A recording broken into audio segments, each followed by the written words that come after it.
Magandang araw mga kabayan. Nagbabalik po muli ang inyong lingkod upang magbigay sa inyo ng mga bago at nagbabagang mga balita.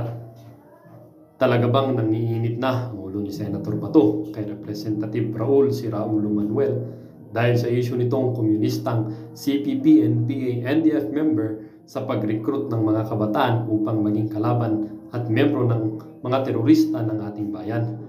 Kailan kaya makukulong itong mga siraulo na ito? Sobra na kasing paninira ang pinaggagawa niya sa mga buhay ng mga kabataan. Sayang ang mga estudyanteng ito kung magiging problema lang sila ng ating bansa. Imbis na makatulong sa pag-unlad, magiging rason na sila kung bakit nasisira ang ating pinakamamahal na Pilipinas. Para sa buong impormasyon, panoorin ang buong video. At kung bago ka pa lamang sa aking channel, huwag kakalimutan mag-subscribe, pindutin ang notification bell at piliin ang all.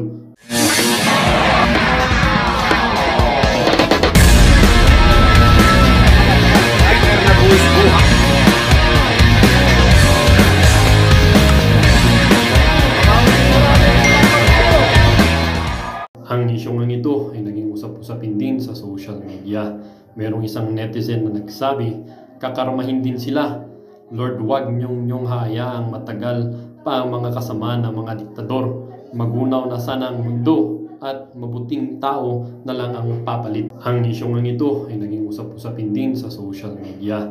Merong isang netizen na nagsabi, kakarmahin din sila. Lord, wag niyong hayaang matagal pa ang mga kasama ng mga diktador. Sabi din ng isang netizen, maganda naman ang nakahiatnan ng war on drugs. Yung mga taga-Makabayan Black, sila ang dapat imbestigahan kung sino ang nakikinabang sa pundo nila. Sabi din ng isang netizen, maganda naman ang nakahiatnan ng war on drugs. Yung mga taga-Makabayan Black. At sabi din ng isang netizen, silent majority pa rin tayong mga Makaduterte.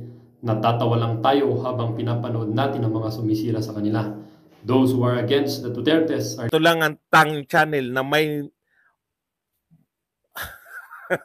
kinikilingan, may pinapanigan, una sa balita, huli sa impormasyon, kaya ano pang hinihintay nyo? Pindot na. Okay, pag-usapan po natin, no? Unahin po muna natin to. Ang dami pong dapat pag-usapan, unahin na natin si Katnil. Alam niyo po, simple lang po. Natalakay ko na yan dun sa Pindot na TV. Maganda yung talakayan natin. Ito lang po ang pahabol, no? Meron pong mga tao na inakusahan, no, na mga fake news peddler, inakusahan na chismis lang ang habol at mga sinungaling. Ito pong si hinggil po dyan sa Katnil na yan. Kasi sila una nagbalita na hiwalay na eh. Di ba?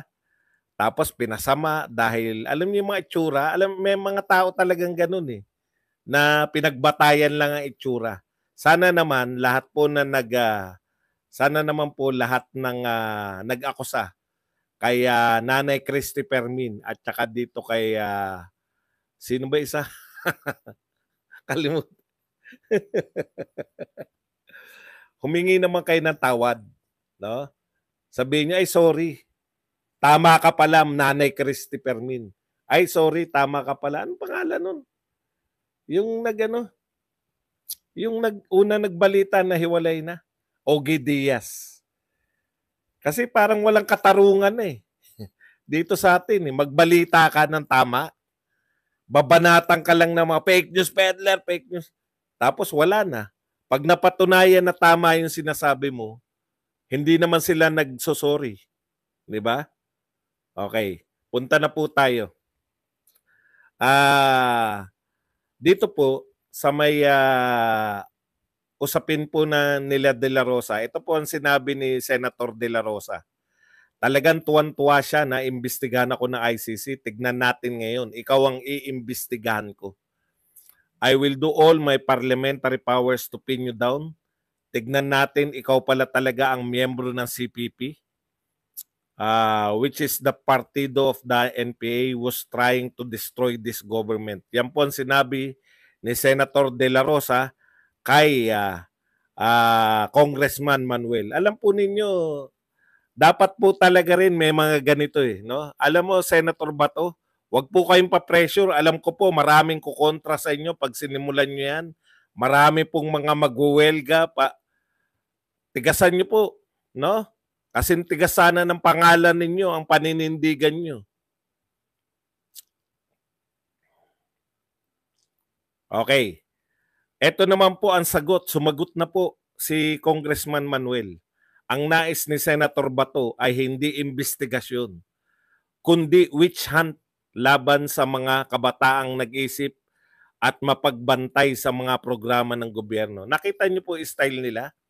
Hindi pa po nagaganap yung investigasyon. Inaakusahan na kagad nila na hindi naman investigasyon yung gagawin yan. Witch hunt. Nagsimula na ba investigasyon sa'yo? Paano mo nalaman na witch hunt lang? Kung mayroong investigasyon na dapat matuloy at mabilis na umusad, ito ang investigasyon sa lahat ng mga nagpasimuno na madugong giyera kontra droga, Rodrigo Duterte, Bato de la Rosa at iba pa. Matagal na po. Wala lang kayong sinasampang reklamo. Sa ICC lang kayo nagreklamo. Kaya walang, alam niyo po, sa totoo lang, etong mga tao na to, kabats niya, nahuli na si, anong pangalan nun? Oh, kabats mo yun eh. Yung nagsabi na ikaw, kasama siya, nagre-recruit kayo. Ngayon po nalalantad yung mga sinasabi ni BP Sara. Senior high school, nire-recruit na, no? Wala tayong gustong gawin kasi gusto natin pagbigyan yung Makabayan Black. Nasa tamang direksyon lagi yung mga Duterte. Yung confidential fund, hindi naman nila napatunayan na binubulsa ni Sara Duterte. Pero bakit gustong ipatanggal? Kasi nga, ginagamit to laban dito kala Manuel, sa mga recruiter. Hindi na sila makakapag-recruit. Pag tinuloy-tuloy ni BP Sara yung kanyang ginagawa. Ayun ang ayaw nila. At dahil may unholy alliance, ito pong si Martin diyan sa HOR.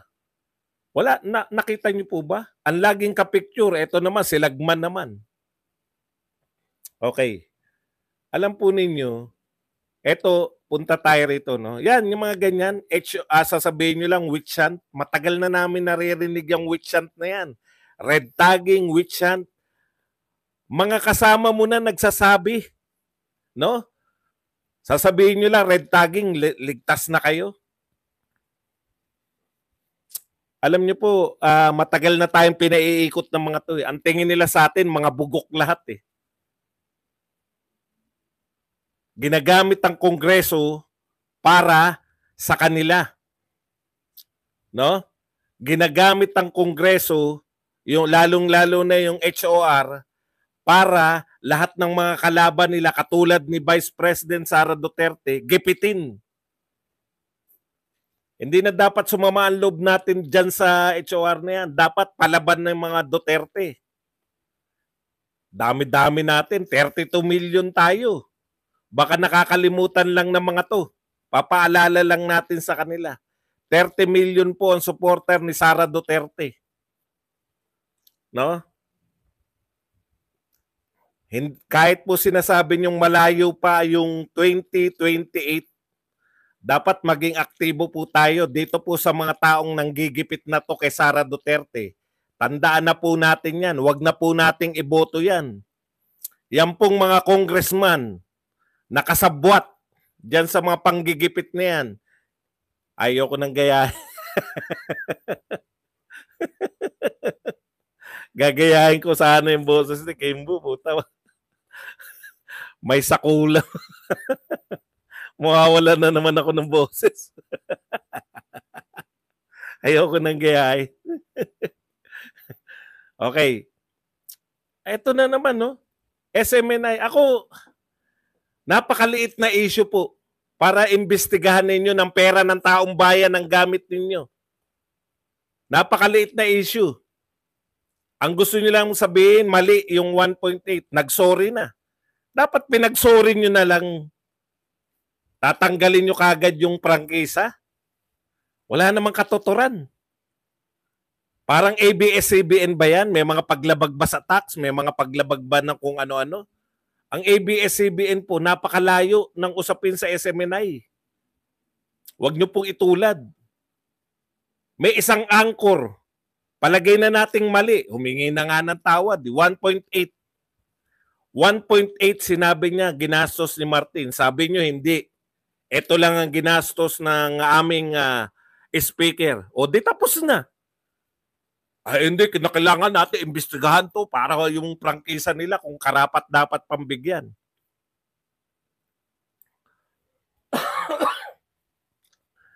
Lahat ng usapin maliliit. Patol kayo, pinalalaki ninyo. Real talk po yan. Maliliit na usapin, pinalalaki ninyo. ICC, nagsalita na Pangulo dati.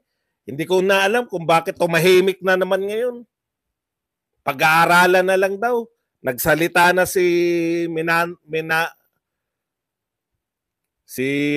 Solgen, Menandro. Ano ba pa apelyido ng Menandro? Galvez? Menandro Guevara, nagsalita na walang jurisdiction. Ano pa bang ano pa hindi nyo maunawaan? Nagsalita na DOJ. Ano pa po mga representative, mga taga-house. Matatalino po kayo, kaya po kayo congressman. Ano po ang hindi nyo nauunawaan doon? Sinabi na po ni Guevara na walang jurisdiction. Sinabi na po ng DOJ, walang jurisdiction. Ano pa po ang kinakailangan nyo? Naipasa nyo pa rin. Okay lang yan. Ipasa nyo na naipasa. Ano pa? Wala namang katuturan. Pag-usapan na lang ng pag-usapan para yung ibang mga dapat usapin, wag nang pag-usapan.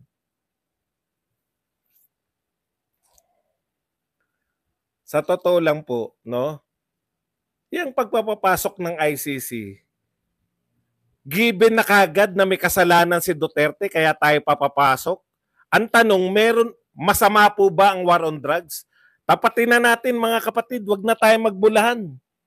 May mga namatay po sa war on drugs, tama po. Ang tanong, masama po ba ang war on drugs? Yung po bang ginagawa ng mga sundalo laban po sa mga NPA? Masama rin po ba? May mga namatay po bang NPA? Meron po. Masama po ba yung ginagawa ng sundalo?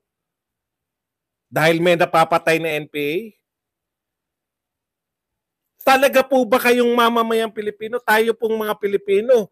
Talaga po bang natakot tayo na nag-war on drugs? Talagang wala natuwa sa atin? Talaga bang ang war on drugs sa atin ay sinumpa ng mga Pilipino? Talaga bang ang war on drugs talagang isinumpa natin? Nagkagulo ba ang Pilipinas dahil sa war on drugs o kabaliktaran? Hindi ba nagkaroon tayo ng kapayapaan dahil sa war on drugs? Hindi ba nung naglunsad ng war on drugs, natuwa ang mga Pilipino na wala yung mga adiksyonist, natakot? Bakit po pinasasama ninyo ang war on drugs? Kailan po naging masama ang war on drugs? Ibalik po natin yung usapan dito. Hindi po masama ang war on drugs. Ito po ang nagpatahimik sa Pilipinas. Ibalik po natin. Totoo po ba? Nabuhat nung nag-war on drugs, nagtago na tayong lahat mga Pilipino? O nabawasan ng krimen? Tumahimik ang Pilipinas? Pwede na ulit tayo maglakad ng gabi? Bakit po yung magagandang proyekto ni Tatay Digong sinisiraan nyo lahat ngayon? Ang naninira po kay Tatay Digong yung mga pinalitan niya sa tungkulin, yung mga dilawan at mga kakamping. 'Di ba? Yan po ang naninira kay Tatay Digong ngayon at saka yung mga tao ngayon sa pamahalaan. Bakit? Simple lang. Kung wala kayong magagawang proyekto katulad ni Tatay Digong, ang tanging gawin nyo, o yan, magsalita kayo lahat ng mga mga vlogger, sige, siraan nyo. Siraan nyo lahat. Pasasamain nyo na lang si Tatay Digong kasi hindi nyo kayang ituloy yung kanyang mga ginawa. Pasamain na lang natin. Katulad ng pagpapasama ng mga dilawan sa tatay ni Pangulong Marcos. Pinasama ng pinasama yung martial law hanggang sa sumama na. Sino po yung mga galit na galit sa martial law? Yung mga hindi po umabot sa martial law. Ang problema, umabot tayo lahat sa war on drugs Naranasan natin lahat yung war on drugs. At natuwa tayo. Doon ako nasasaktan Bawal po palang magkaroon ng matinong pangulo. Bawal po palang magkaroon ng pangulo na hindi nagnakaw sa kanyang tungkulin. Bawal po pala magkaroon ng isang pangulo na napakaraming proyekto para sa ating bayan. Kasi, alam nyo kung bakit? Kasi yung inutil na pangulo nung dinatnan niya, si Pinoy, magagalit yung mga tauhan ni Pinoy. Kaya ang ginagawa ng mga tauhan ni Pinoy matagal ng panahon, sinisira lahat ng legacy ni Pangulong Duterte. Ginagamit ang media. Ngayon, dahil hindi maituloy ngayon yung mga proyekto niya, sirain na lang. Palabasin na lang na demonyo. Sa totoo lang, biglang masama na ngayon ang ginawa ni Pangulong Duterte. Etong gobyerno na to, tandang-tanda ko pa, unitin tayo, di ba? Ano po ang sinasabi nila? Itutuloy namin lahat ng magagandang proyekto. Pangit pala yung proyekto. Sinabi nyo na itutuloy nyo, pangit pala. Pinasasamahan nyo na lang ngayon dahil hindi nyo kayang ituloy. Yan lang po yan. Kung hindi kayang gawin yung ginawa ni Pangulong Duterte, may paraan para palutangin yung kanilang mga naging Pangulo. Yung naging Pangulo si Pinoy, palpak, alam natin lahat. Kaya nga hindi nanalo si Rojas Kaya nga hindi nanalo yung mga dilawan Dahil palpak yung pamumuno niya, siraan na lang nila. Para hindi naman lumabas na napakaganda ng kung sino yung Pangulo na hindi magnanakaw, ang pamilyang Duterte, hindi nagnakaw, siraan na lang natin. Ikumpara nyo nga, yung bahay ni Pangulong Duterte, nakita ko, bahay ng driver ni De Lima, kinumpara sa bahay ni Duterte. Hulaan nyo kung sino mas maganda yung bahay. Yung driver ni De Lima. Huwag na nating sabihin kung sino yung driver niya. Tignan nyo po, ikumpara nyo. Driver pa lang ni De Lima. Sobra naman. Sobra naman. Sobra na. Ang pang-apin nyo sa mga Duterte. Hindi nyo kayang pantayan yung ginawa ni Pangulong Duterte. Huwag nyo nang siraan. Naaawa po ako Pag hindi tumakbo si Inday Sara Duterte, hindi tayo worth, tayong mga Pilipino, the way we treat the Dutertes, no? Wala tayong karapatan na magkaroon ng matinong pinuno. We deserve this kind of leadership. Why? Tignan nyo kung anong ginagawa natin sa mga matitinong pinuno. Pinalalabas lang natin. May kaso ba si Sara Duterte ng pagnanakaw? Si Pangulong Duterte, may kaso ba ng pagnanakaw? Wala. Bakit? Hindi sila nagpayaman sa kanilang posisyon. And yet, tignan yung ginagawa natin. This is how we repay yung tapat na liderato. Pasamain ang imahe. Bakit dapat pasamain? Hindi nila kaya Hindi nila kayang tapatan Hindi nila kayang ituloy Pasamain na lang. Pro-China kasi. si Duterte. Mamamatay tao kasi. Eh yun naman pala pro-China, mamamatay tao, masama lahat ng ginawa. Eh bakit nung nangangampanya, sinasabi ninyo na itutuloy nyo yung ginagawa kung panay kasamaan naman pala?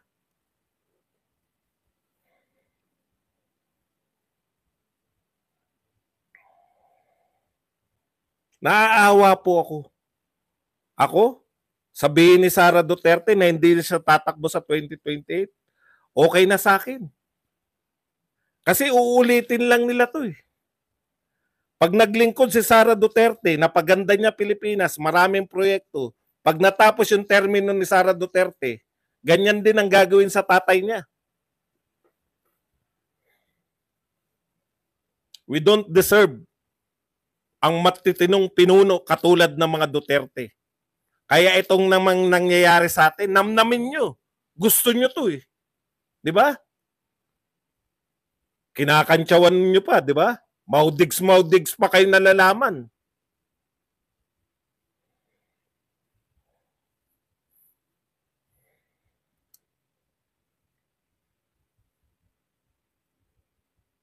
Tinuturing yung kriminal, papapasukin nyo ICC. Ang question, dapat ba siyang ihablaman lang? Dapat ba man lang siyang makakita ng korte man lang? Dapat nga parangal ang binibigay natin sa mga ganitong pinuno. Pinaparangalan natin mayat maya. Kung sino yung mga inutil. Ayaw kasi nilang madaig yung mga kainutilan nila.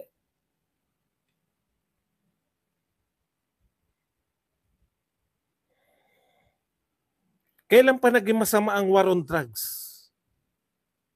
Real talk. Nagdidiwang tayo nung may war on drugs. Pati mga kriminal natakot. Ngayon, 2-5 pupuntahan. Nagbo-broadcast na tumutunog, bang bang. Tumatakbo yung yung paparahin yung victory liner. Tatayo, pang pang. Papara lang. Yan ang gusto nating lipunan at yung nagbigay sa atin ng matinong lipunan, usigin natin ngayon. Dahil panahon na, kapanyarihan na namin eh. Kami ang pinakamakapangyarihan ngayon. ICC, pasok yan. Kung ayaw papasukin, gagawa kami na resolusyon.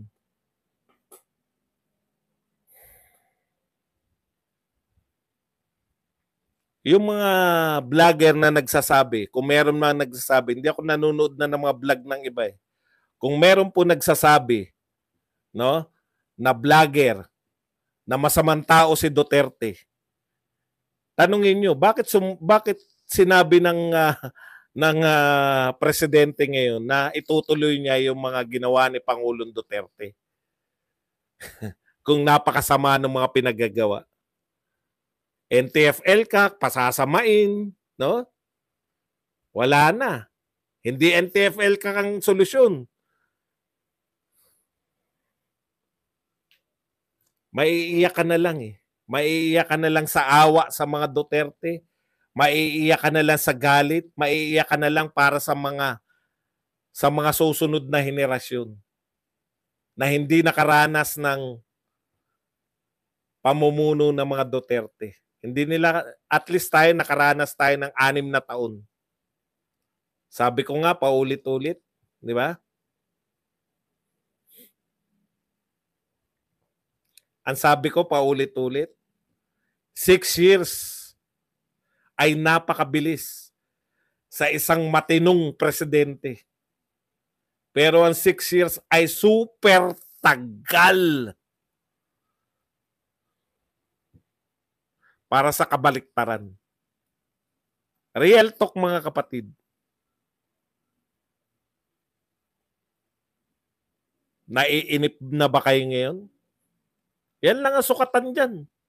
Kung naiinip na kayo ngayon na mag-2028 na, mahaba pa yan. Yang same people na yan na makikita natin nagtatakal ngayon ng 20 kilong bigas. Kinabukasan, tigil na yung proyekto. Ganyang uri ng liderato ang ipapalit natin sa mga Duterte. Ganyang uri ng kandidato, ganyang uri ng mga liderato ang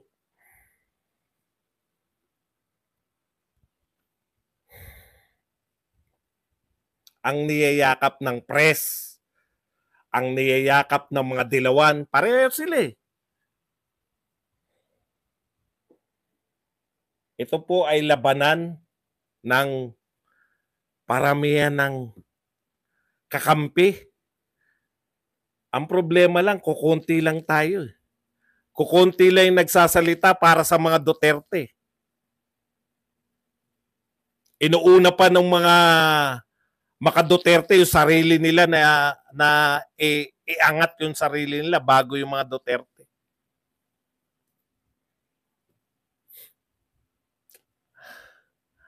Nakakaiyak kasi nagtagumpay tayo for 6 years.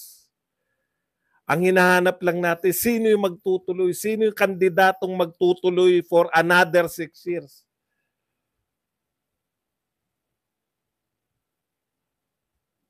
Tapos ang pinag-uusapan natin, paano uusigin? Bakit nyo uusigin? Ano ang ginawa sa bayan natin? Nagnakaw ba? Wala nga kayong bintang na nanakaw eh. Wala nga kayong binibintang na nagpayaman eh. Sakripisyo ang nakuha ni Pangulong Duterte, kaaway, kalaban. Malalaking tao nilabanan, oligarko, drug lords, mga makapangyarihan, mayayamang tao. Para magbigay ng magandang bukas sa atin. Glimpse, pinatikim tayo. Ito ang magandang pamumuno. Ito ang magagandang pamumuno. 6 na taon tayong pinalasap. Pero lahat tayo, umaayon pa ngayon. Yung nakaranas ng... Hindi po tayo guminhawa.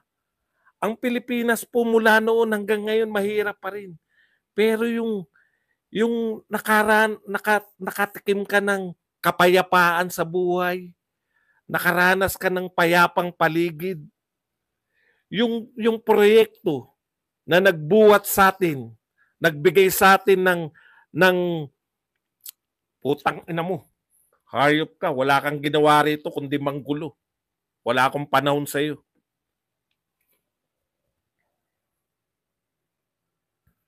Hindi kayo importante.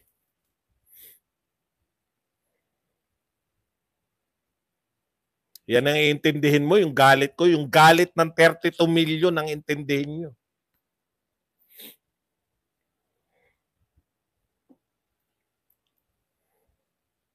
Ganun talaga buhay, di ba? Sabi nga natin, ano tayo eh, pinatikim tayo eh.